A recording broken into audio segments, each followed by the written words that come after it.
All right, Andy. Here's how this works. The valve was right here.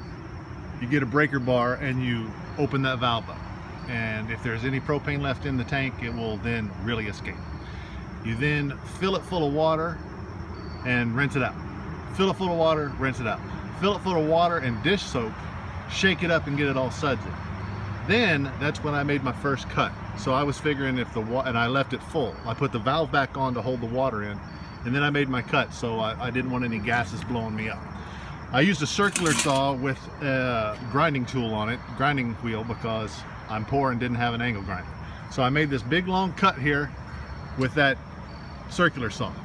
I then realized that that sucked, and then I got my Dremel tool out. I went through about 40 of the cheapy cutting wheels on my little Dremel tool, and then I made this nice clean cut with the Dremel tool. All right, so step one, make the cut here, drill the holes for your hinge. Step two, make the cut on this side, drill the holes for your latch. Step three, cut the piece of metal out. Then you assemble all that together. All right, next thing I did is I made my fire door here. Same process, cutting that, drilling the holes, cutting this, drilling the holes while it's still a solid piece, and then cutting across. I learned a valuable lesson that this thing is in two pieces, and if you cut on the seam, you're cutting through twice as much metal, because that's where the two pieces are welded together. So don't do that. Put it just a little bit lower and you will avoid the pain of having to cut through that weld there. All right, so there's your process for the door. Yeah, that's leftover coal and whatnot.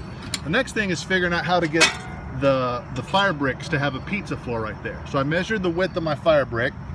All right, I dropped it down a little bit, and I I cut slots. I drilled a hole here and a hole there, and then connected it with my Dremel tool. All right, I did it on the front and the back.